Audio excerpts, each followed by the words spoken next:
हाँ जी, नमस्कार पांडे जी। दोस्तों, आज मैं आपके इस मंच पर पहली बार आया हूँ कहानियाँ सुनाने के लिए। आपने पहले भी कहानियाँ सुनी है, अच्छे अच्छे साहित्यकारों ने आपको बहुत अच्छी बातें सुनाई है, लेकिन वो सब बड़ों की कहानियाँ थी। आज मैं आपको बाल कहानियाँ सुनाने आया हूँ। बाल साहित्य, जैसा कि कहा जाता है, सिर्फ बच्चों के लिए नहीं होता है, छोटे पाठकों के लिए नहीं होता है, वो सब उम्र के पाठकों के लिए होता है। जब एक बड़ा आदमी बच्चे को कोई कहानी सुनाता है तो सुनने वाले को भी मज़ा आता है और सुनाने वालों को भी। तो अब ज़्यादा लंबी बात न करके मैं श्री त्रिलोकनाथ पांडे जी को धन्यवाद दे करके, जिनके आग्रह पर मैं आज यहाँ आया हूँ, पहली कहानी एक रात के नींबू वो सुनाना शुरू करता हूँ। ये कहानी दादी और पोता की है। निसंदेह दादी को अपने पोते बहुत प्यारे लगते हैं और बच्चों को भी दादी, इसलिए ये कहानी दादी और पोता की कहानी एक रात के नींबू सुनिए। हमारे साथ रहने के लिए गांव से आई दादी जी, सब उनसे अच्छी तरह से मिले। बल्लू ने भी उन्हें विश किया, उसके बाद अपने मोबाइल में डूब गया। दादी जी ने उलाहना दिया, बल्लू, जब तू छोटा था मुझे एक मिनट के लिए भी नहीं छोड़ता था, अब तुझे मेरी कोई परवाह नहीं। नहीं नहीं दादी जी, ऐसी बात नहीं है, आप तो मेरे दिल में रहती हैं। अच्छा, दिखा तो तेरे दिल में कहाँ हूँ मैं। बल्लू ने मोबाइल में एक जगह दादी जी की फ़ोटो दिखाते हुए कहा, यह देखो। मोबाइल में अपनी फ़ोटो अभी दादी जी देख ही रही थी कि घर में सब हंस पड़े। एक ने कह भी दिया, दिल दुनिया सब कुछ बल्लू का मोबाइल ही है। दादी जी ने देखा कि दिन हो या रात बल्लू मोबाइल में ही डूबा रहता है। उन्होंने उसे सबक सिखाने या कहिए आदत छुड़ाने की सोची। एक दिन दादी जी ने घर के बाहर से आवाज़ लगाई, बल्लू ज़रा यहाँ आना, ये गमला मुझ अकेली से उठाया नहीं जा रहा है, थोड़ी सी मदद करना। बल्लू आया मोबाइल देखते हुए, गमला उठाकर बोला, दादी जी ये तो वास्तव में भारी है, इसमें मिट्टी भरी है, पौधा भी लगा रखा है। किसका पौधा है ये? नींबू का। नींबू का? पर इसके तो कहीं नींबू नहीं लगे हैं, नींबू तो पीले रंग का होता है, इसमें तो सारे पत्ते हरे रंग के हैं। आज ही लगाया है, कल देखना इसके बड़े बड़े पीले रंग के नींबू लगे होंगे। दादी जी, ऐसा कैसे हो सकता है? आपको पता ही है कि मैं स्कूल में भी पढ़ता हूँ, ऐसा कोई पौधा नहीं होता कि आज लगाओ कल तक उसके फल लग जाएंगे। ये गांव की चमत्कारी मिट्टी और नई टेक्निक का कमाल है।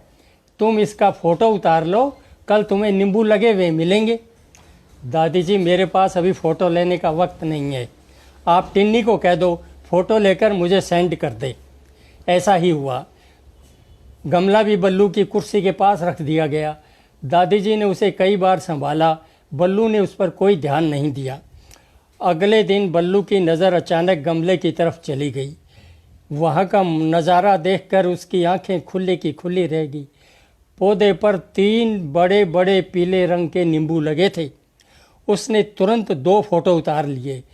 किसी से इस चमत्कार की चर्चा करने से पहले ही पौधे का कल का बिना नींबुओं का और आज का नींबू वाला फ़ोटो फेसबुक, इंस्टाग्राम वगैरह पर लगा दिया। अपने कुछ दोस्तों को व्हाट्सएप पर भी भेज दिया कि हमारे घर में कल पौधा लगाया गया और आज उसमें 3 बड़े बड़े नींबू लगे। ये मेरी दादी जी के गांव की मिट्टी और उनकी टेक्निक का चमत्कार है। जिसने भी देखा हाथ पर रह गया। पर थोड़ी देर बाद ऐसे कमेंट्स की बाढ़ आ गई कि ऐसा हो ही नहीं सकता, तुम्हें तुम्हारी दादी जी ने बेवकूफ़ बनाया है। उसके कुछ टीचर्स ने भी यही बात कही तो वह झेंप गया। नाराज़ होते हुए दादी जी के पास आया और बोला, दादी जी आप? बेटा मैं उसी पौधे से तोड़े हुए नींबुओं की शिकंजी पी रही हूँ, बहुत स्वाद बनी है, तुम पियोगे? नहीं दादी जी, आपने मुझे बेवकूफ़ बनाया है। सब कह रहे हैं कि तुम्हें दादी जी ने बुद्धू मानकर ये बात कही है। नहीं बेटा, तुम्हें मैं क्यों बुद्धू बनाऊंगी? तुम्हारे पास तो मोबाइल है, उसमें दुनिया भर का ज्ञान है, फिर वह गमला हर वक्त तुम्हारे पास ही रहा है। मैं तो जब जब भी गमले के पास आई थी तुम वहाँ मौजूद थे। नहीं दादी जी, आपने मुझे बेवकूफ़ बनाया ही है। एक ने तो ये भी लिखा है कि फ़ोटो को जूम करके देख, नींबुओं को हरे पीले धागे से पौधे की टहनियों पर लटकाया गया है। पर तुम तो वहीं थे, क्या तुमने मुझे ऐसा करते देखा था? नहीं देखा, पर मुझे बुद्धू या बेवकूफ़ कहने वालों की बाढ़ आ गई है। तुमने देखा क्यों नहीं? मैं अपने मोबाइल में व्यस्त था, मुझे कुछ पता नहीं चला। हाँ भैया, यही बात तुम्हें समझाने के लिए मैंने ये नाटक किया था।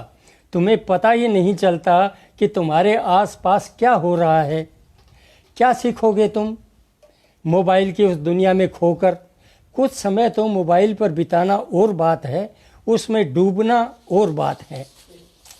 दादी जी, क्या आपके पास नेट वाला मोबाइल है? नहीं तो मेरे पास तो कोई नहीं है। फिर आपको इस बात का कैसे पता चला कि मोबाइल में मग्न हो जाने से ये नुकसान होते हैं? मैं तो नेट पर ही ऐसी 2 वीडियो फिल्में देख चुका हूँ जिनसे पता चलता है कि मोबाइल में डूबने से क्या क्या नुकसान होते हैं, क्या क्या हादसे होते हैं। तुमने अपने नेट पर देख लिया, फिर भी कुछ नहीं सीखा। पहला नुकसान तो यही है, तुम खाम बुद्धू बन गए। ये हादसा है। लाओ, ये मुझे दे दो, जब ज़रूरत हो तब ले लेना। अभी तुम पूरे घर का चक्कर लगा कर आओ, बताना क्या क्या नया देखा है। घर में रास्ता भूल जाओ तो मुझे आवाज़ लगाना, मैं चल कर तुम्हारे पास आ जाऊंगी। दादी जी की इस बात पर बल्लू सहित सब हंस पड़े। दादी जी को बल्लू ने मोबाइल पकड़ाया तो खुशी से ताली बजाने लगे। देखा, एक दादी जी ने कैसे बच्चे को शिक्षा दी कि हमें ऐसे करना चाहिए, जिससे लगे मोबाइल जब ज़रूरत हो तब ज़रूर देखो। आजकल तो ऑनलाइन पढ़ाई भी होती है, उस वक्त मोबाइल आपके हाथ में होना चाहिए, न कि हर वक्त। चलो खैर, मोबाइल की बात तो हो गई, मोबाइल की बात कर दी आपके सामने मैंने। अब जो मैं कहानी सुनाने जा रहा हूँ वो उस टाइप की है जैसे पुराने दिनों में कहानी होती थी। एक था किसान या 4 भाई थे, वो गांव में रहते थे, पशुओं का पालन करते थे। लेकिन आजकल ऐसी कहानी नहीं लिखी जाती, पर मुझे पता है बच्चों को ऐसी कहानियाँ भी अच्छी लगती है, इसलिए मैंने बच्चों के लिए लिखी है एक कहानी, रस्सी बोली। रस्सी तो आप जानते ही हैं क्या होती है, और वो बोले ये भी नहीं होता, लेकिन बोली रस्सी। कैसे? कई दिन से रामू को एक अच्छी गाय की तलाश थी। उसके अपने गांव में कई गाय बिकाऊ थी, पर वे सब महंगी थी। वह ज़्यादा पैसे चुकाने में असमर्थ था। उसे किसी ने बताया कि कम पैसों में नदी पार के गांवों में गाय मिल जाएगी। नदी पार करने के लिए पुल नहीं था, वह तैरना जानता था, इसलिए रामू नदी पार कर गया। वह कई गांवों में घूमा। काफ़ी दूर के गांव में कम पैसों में बहुत अच्छी गाय मिल गई। उसने पैसे चुकाए और अपने साथ लाई रस्सी गाय के गले में बांधी। अब समस्या आ गई कि गाय के साथ नदी कैसे पार की जाए, क्योंकि गाय को तैरना नहीं आता। उसे किसी ने बताया कि उत्तर की तरफ चलोगे तो एक ऐसी जगह आएगी जहाँ नदी की धारा पतली है और थोड़ा दलदल भी है। इस तरह तुम बड़े आराम से नदी पार कर लोगे। वहाँ से अपने पशुओं को नदी पार कराते हैं। वह दलदल से अपनी गाय को पार ले जाने लगा। बीच नदी में जाकर गाय अड़ गई। उसने गाय को बहुत खींचा, मगर वह चली नहीं। वह कोशिश करता रहा, पर सफल नहीं हुआ। वहाँ अचानक एक आदमी आ गया। उसने कहा, अगर तुम मुझे 2 रुपए दोगे तो मैं गाय को पार ले जाने में तुम्हारी मदद कर दूंगा। उस समय रामू के पास 2 रुपए ही थे। उसने कहा, देखो, इस समय मैं भी भूखा हूँ और मेरी गाय भी भूखी है। मैंने सोचा था कि 1 रुपए का चारा गाय खरीदूंगा और 1 रुपए में मैं कुछ खा लूँगा। मैं गाय को तो भूखा नहीं रखना चाहता, इसलिए यदि तुम मेरी मदद करोगे तो मैं तुम्हें 1 रुपया दे दूँगा। वह आदमी मदद करने के लिए तैयार हो गया। उसने कहा, लाओ गाय की रस्सी मुझे पकड़ा दो, मैं इसे आगे से खींचता हूँ, तुम पीछे से धक्का देना।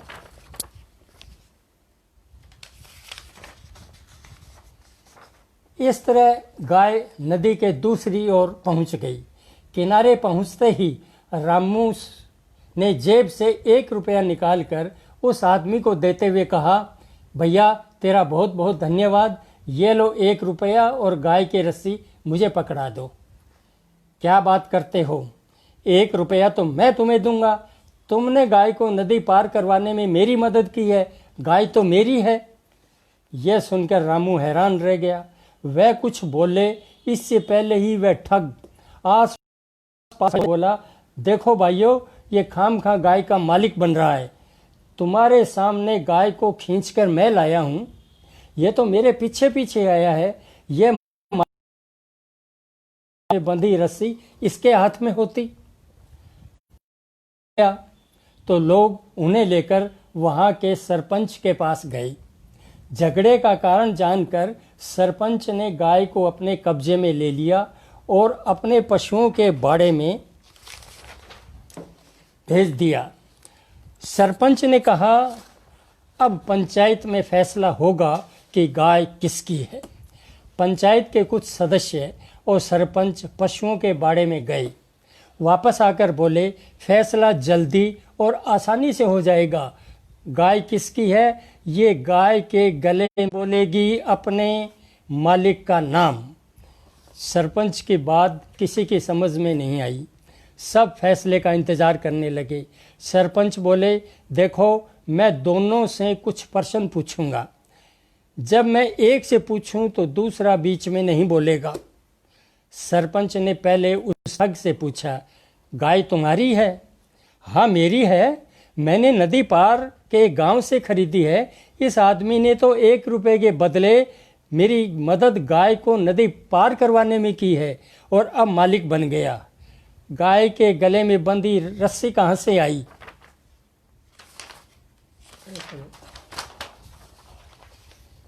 वह तो मैंने गाय खरीदने के बाद उसे गांव की एक दुकान से खरीदी थी।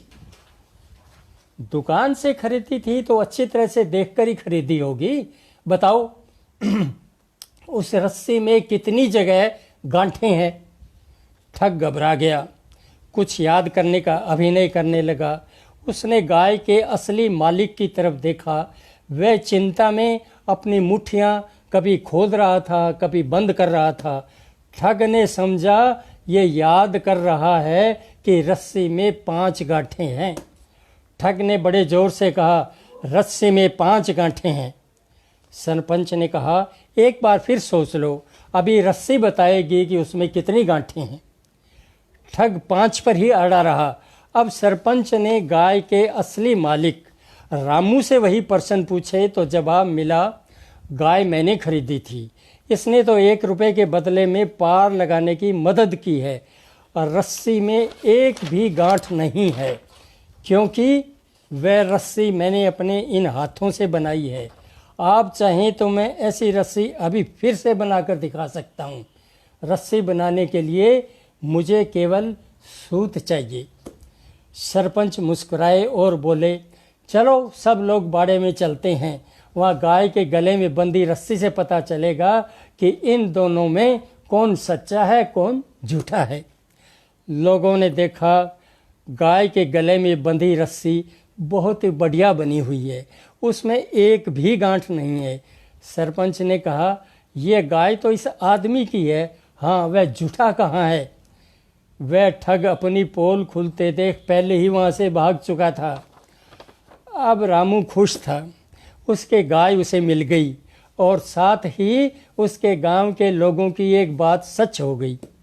लोग उसे कहते थे, रामू तुम्हारे हाथ से बनी रस्सियाँ इतनी सुंदर होती है कि लगता है अपने मुंह से बोलेगी।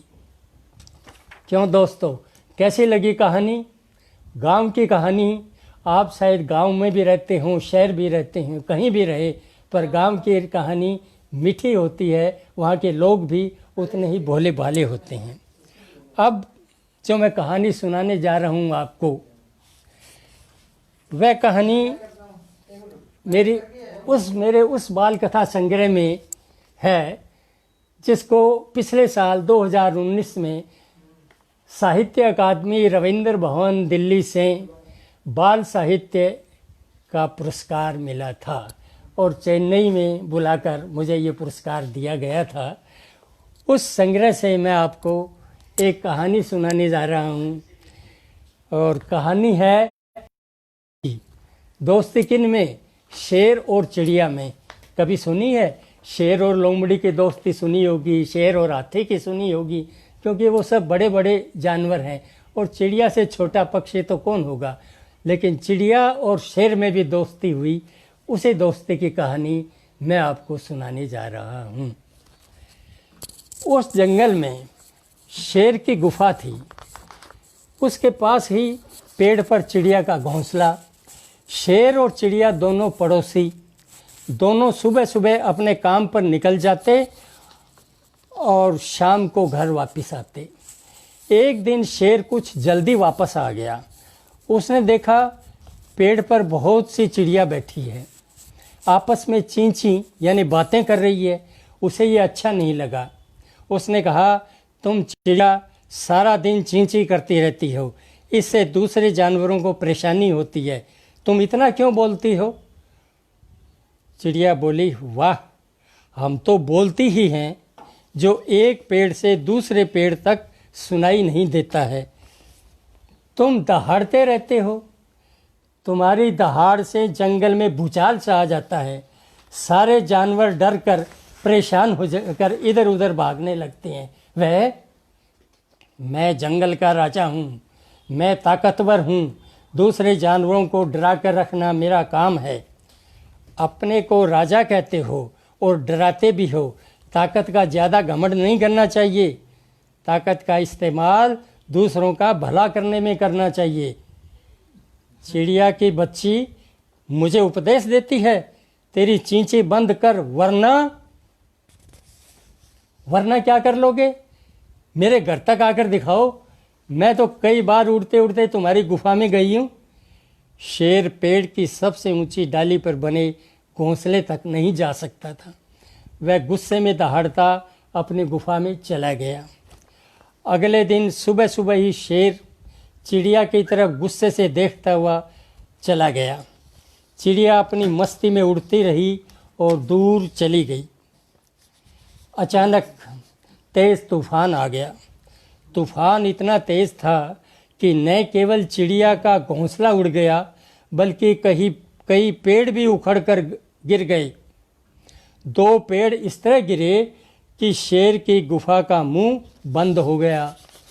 तूफान के रुकते ही चिड़िया अपना घर संभालने आ गई। उसने देखा न केवल उसका घर उजड़ गया, बल्कि पेड़ भी उखड़ गया। यह देखकर वह अफसोस करने नहीं बैठी, बल्कि इधर उधर से तिनके इकट्ठे कर पास के दूसरे पेड़ पर घोंसला बनाने में जुट गई। इतने में वहाँ शेर भी आ गया। उसने चिड़िया को नया घोंसला बनाते देखकर कहा, न केवल मैं, बल्कि मेरा घर भी ताकतवर है, वह ऐसे तूफानों में उड़ता नहीं है। चिड़िया ने कहा, देखना, अभी थोड़ी देर में मेरा नया घर बन जाएगा, फिर तुमसे बात करूँगी। हम लोग काम करने वाले होते हैं, बातों में समय नष्ट नहीं करते। चिड़िया का नया घोंसला बन गया। उसने देखा शेर परेशानी में इधर उधर घूम रहा है। क्या हुआ? क्या तुम्हारी गुफा भी तूफान में उड़ गई? नहीं, पर 2 पेड़ टूटकर वहाँ ऐसे गिरे हैं कि गुफा में जाने का दरवाज़ा बंद हो गया। चिड़िया उड़कर वहाँ गई। थोड़ी सी जगह थी, चिड़िया तो उसमें से गुफा में घुस गई। बाहर आकर बोली, भीतर तो सब कुछ ठीक है, तुम तो बहुत ताकत वाले हो, पेड़ हटाकर भीतर चले जाओ। लगता है थोड़ी देर में बरसात आएगी, तूफान भी आ सकता है। लेकिन मैं उन पेड़ों को वहाँ से नहीं हटा सकता। क्यों नहीं हटा सकते? तुम्हें तो बड़ा घमंड है ना अपनी ताकत का। मुझे देखो, मेरा घर तो टूट कर उड़ गया था, फिर भी मैंने अपना नया घर बना लिया। तुम्हारा तो घर सही सलामत है, फिर भी तुम उसका दरवाज़ा नहीं खोल सकते। चिड़िया की बात पर शेर को गुस्सा नहीं आया, थोड़ी शर्म आई। बोला, तुम ठीक कहती हो, जानवरों को डराने मारने वाली ताकत आज किसी काम नहीं आ रही है। तुम्हें बताओ, ये दरवाज़ा कैसे खुलेगा? चिड़िया जिद्दी नहीं थी, समझदार थी। मुसीबत में फंसे शेर की मदद के लिए वह तैयार हो गई। बोली, ताकत का घमंड किए बिना हाथी के पास जाओ, उसे दोस्त के रूप में कहना कि वह पेड़ हटा दे। जंगल में यह काम हाथी ही कर सकता है। यही हुआ। 2 हाथियों ने मिलकर उन पेड़ों को उठाकर दूर फेंक दिया। शेर आराम से अपनी गुफा में चला गया। तत्काल वापस आया और हाथियों को धन्यवाद कहा। फिर चिड़िया से बोला, आज से हम दोनों अच्छे पड़ोसी और अच्छे दोस्त। रात को यदि तूफान आए तो तुरंत मेरी गुफा में चले आना, अब वह भी तुम्हारा घर है। चिड़िया ने जवाब में जोरों से चींची ही किया। हाँ, तो त्रिलोकनाथ पांडे जी, नीरू सिंह जी, रितु बाला रस्तोगी जी, डॉक्टर लता अग्रवाल जी पांडे जी और संगीता पांडे जी, मंजरी शुक्ला जी, त्रिलोकनाथ पांडे जी, बीना अजय मिश्रा जी और पांडे जी, आप सबको मेरी कहानी और ये कहानी पसंद आई। बहुत बहुत धन्यवाद आपका। और आपकी एक नीरू सिंह जी ने लिखा है, आपकी पुस्तक कहाँ से प्राप्त कर सकते हैं? मैं कल इसी पर आपको प्रकाशक का पता बता दूंगा, क्योंकि मेरी पुस्तकें प्रकाशक ही प्रकाशित करते हैं, उन्हीं के पास उपलब्ध होगी। मैं आपको मेरी पुस्तक कौन सी किस प्रकाशक के पास मिलेगी आपको कल बता दूंगा। रितु बाला रस्तोगी जी, धन्यवाद। अब मैं एक और कहानी सुनाने जा रहा हूँ, जो कहानी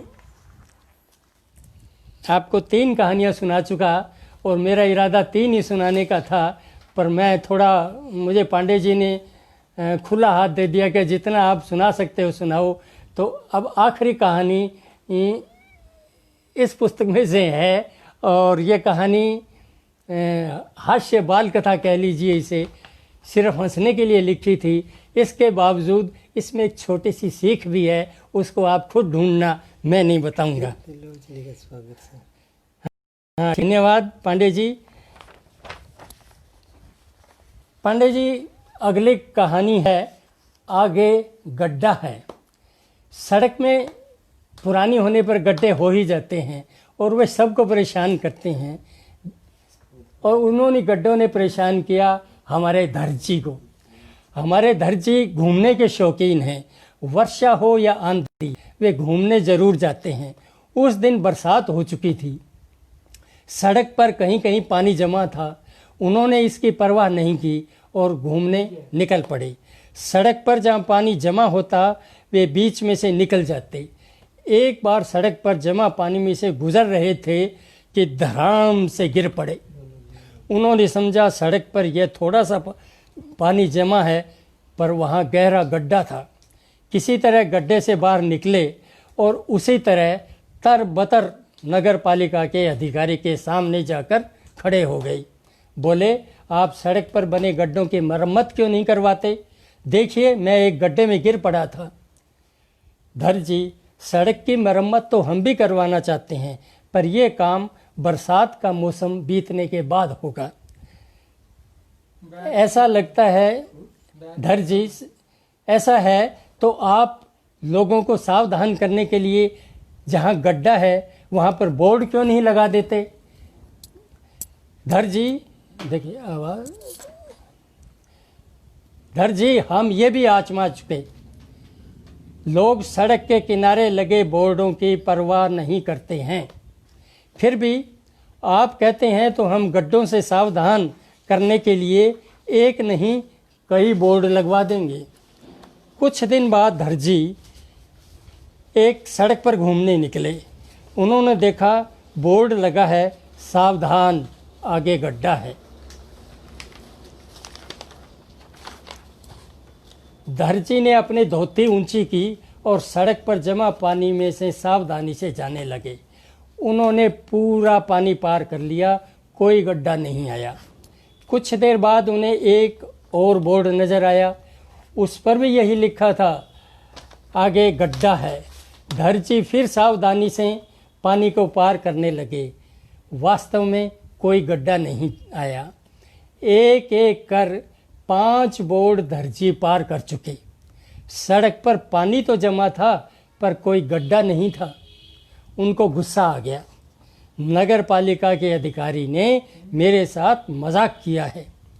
अचानक उन्हें छठा बोर्ड नजर आया। उन्होंने मन ही मन कहा, नहीं पढ़ूंगा इसे, ये मेरे साथ मजाक है।